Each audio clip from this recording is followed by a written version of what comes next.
Hello friend, welcome to MKS physics classes. हाँ, आज हम 12th बोर्ड एग्ज़ाम के लिए टॉपिक देखने वाले हैं पीएन जंक्शन डायोड अर्ध तरंग दृष्टिकारी के रूप में।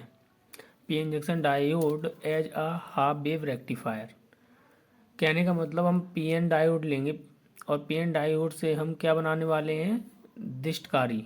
और कैसा, अर्ध तरंग।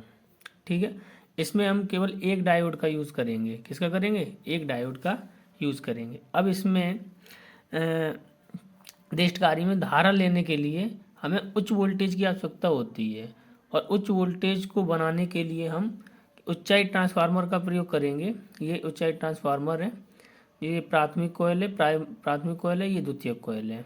तो इसमें लिखने का क्या प्रोसेस है? पीएन जंक्शन डायोड अर्ध तरंग दृष्टिकारी के रूप में प्रयोग करने के लिए चित्र की तरह परिपथ को तैयार कर लेते हैं। इसमें ऊंचाई ट्रांसफार्मर का प्रयोग करते हैं, जिसकी प्राथमिक कुंडलियों के बीच में प्रत्यावर्ती निवेशी वोल्टेज जुड़ा होता है, और ऊंचाई ट्रांसफार्मर की द्वितीय कुंडली के एक सिरे S1 से पीएन जंक्शन का पी क्रिस्टल जुड़ा होता है, और पीएन डायोड का एन क्रिस्टल लोड प्रतिरोध RL के एक सिरे से जुड़ा होता है, और द्वितीय कुंडली का दूसरा सिरा लोड प्रतिरोध के दूसरे सिरे से जुड़ा होता है। लोड प्रतिरोध के सिरों पर ही हमें निर्गत वोल्टेज प्राप्त होता है।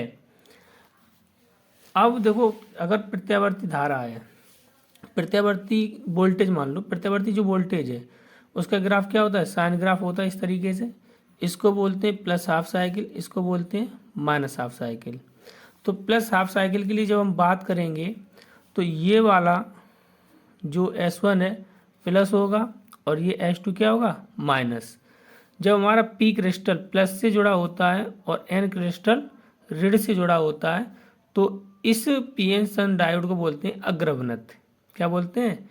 अग्र अवनत। कहने का मतलब इस तरीके से, ये हमारा पीएन डायोड है, पीएन। अगर ये प्लस से जुड़ा है कहने को मतलब हाई वोल्टेज से, और ये माइनस से जुड़ा है कहने को मतलब लो वोल्टेज से, तो इस पीएन संध जो बनती है उसे हम बोलते हैं अग्र अवनत, अग्र अभिनति। क्या बोलते हैं? अग्र अवनति। ठीक है। अब ये जुड़ा हुआ है, तो अग्र अवनत होने पर पीएन जंक्शन डायोड से धारा प्रवाहित होने लगती है। कहने को मतलब यहाँ से धारा निकलेगी तो इससे पास होने देगा। ये पीएन डायोड क्या होगा? इससे पास होने देगा, और लोड प्रतिरोध पर हमें क्या मिल जाएगा? निर्गत वोल्टेज। तो ये हमारी पॉजिटिव हाफ साइकिल है। तो इस पॉजिटिव हाफ साइकिल के लिए हमें क्या मिल जाएगा? निर्गत वोल्टेज मिल जाएगा। इस तरीके से पॉजिटिव हाफ साइकिल के लिए क्या मिल गया हमें? निर्गत वोल्टेज। अब निगेटिव हाफ साइकिल के लिए ये सिरा माइनस का हो जाएगा, और S2 सिरा किसका हो जाएगा? प्लस का। तो P क्रिस्टल ऋणात्मक और N क्रिस्टल धनात्मक से जुड़ा होने की वजह से ये अब बन जाता है उत्क्रम अभिनत। और उत्क्रम अभिनत जब पीएन जंक्शन डायोड बनता है तो वो धारा को पार होने नहीं देता।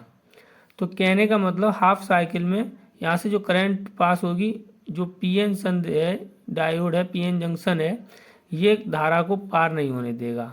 जब पार नहीं होने देगा तो निर्गत वोल्टेज पर हमें कोई भी आउटपुट नहीं मिलेगा। क्या मतलब? RL के सिरों पर कोई भी निर्गत वोल्टेज हमें नहीं मिलेगा। तो हाफ साइकिल के लिए हमें कोई भी निर्गत वोल्टेज नहीं मिलने वाला है, तो इस तरीके से रहेगा। फिर से क्या होगा? फिर से पॉजिटिव हाफ साइकिल के लिए ये प्लस बनेगा और ये माइनस, तो ये अग्रवनत बनेगा। तो ये धारा को पास होने देगा, जिससे कि RL के सिरों पे हमें निर्गत वोल्टेज मिल जाएगा।